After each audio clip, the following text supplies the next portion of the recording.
Hello everyone and welcome to this course Building Web APIs with Rust. I'm Paris Liakos and I'm gonna be your instructor through this course. You can find my social links on screen. Feel free to reach out for any question or discussion that you want to have. I will be more than glad to help you out. A few words about me first. I'm a software engineer specialized on web development for the past 10 years. I am involved throughout the entire stack that a web application requires, from the backend and the server to the front end, the client, the browser. Probably my most favorite area is the backend, and usually over there I will use tools such as Python, PHP, and also Rust.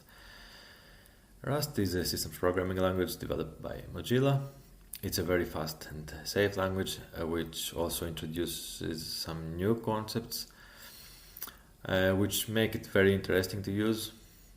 All these things bundled together make Rust a very nice language to work with, and apparently also people love it. It's a very lovable language. It was voted as such for the past 7 consecutive years on Stack Overflow.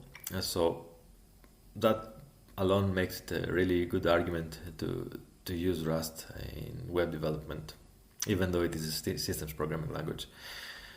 Well, the question to that is Rust ready to be used in such a context? Because after all, remember, Rust is a new language. Theoretically, it was relatively new. It was introduced not like a lot of years ago, and it begs the question: does it have all the necessary tools that the web application requires? Well, the answer is a resounding yes at this moment. The community has developed solutions for pretty much all problems that someone doing a web application will find. There is a nice resource on that, areweweb.org, a website which has a really nice summary of the current state of the ecosystem, and also tools for different problems.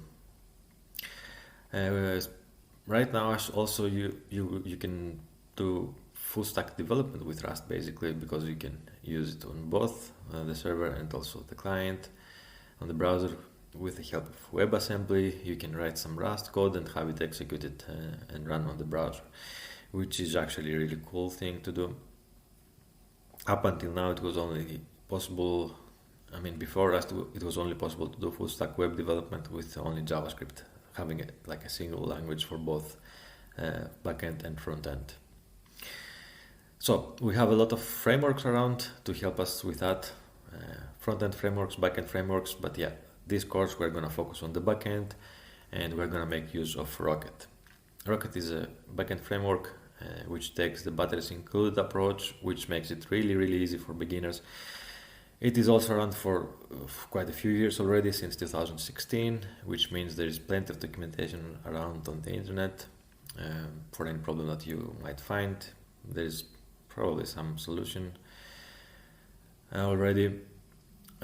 Up until 0.4, we had the problem that Rocket would depend on Rust nightly, which was not ideal, especially for production applications, since you don't really want to run an unstable Rust version on your server.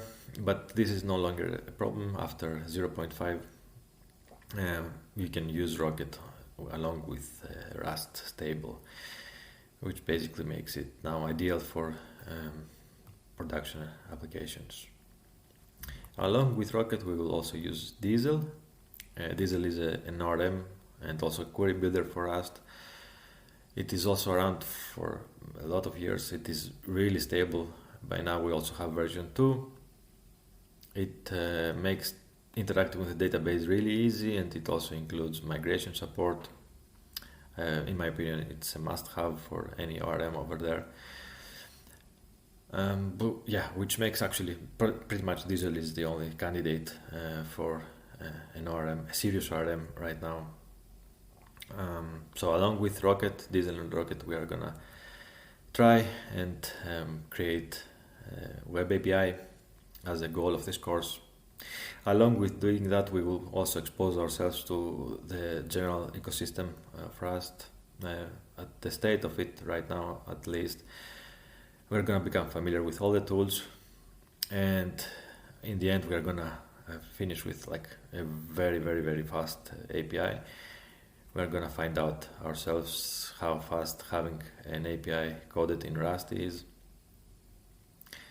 and yeah, trust me, you will really enjoy the result. Well, last but not least, what are the requirements of this course? So you don't really much, you don't need much. You just need some basic understanding of Rust. Ideally, having gone through the book, the online book, the Rust book, is gonna be really nice. Having played around with Rust a bit, understanding how it works. We will not go through this basic on this course. And also, along with that, bringing in some knowledge about the HTTP and REST, what these are to begin with and how they work, what HTTP methods mean, what GET is, what POST is, and also what JSON is. We're gonna make heavy usage of JSON in this course, so it's a good idea to have some understanding of how JSON works, how you can serialize it or unserialize it, things like that. If you have those, then jump in. Let's dive right into it.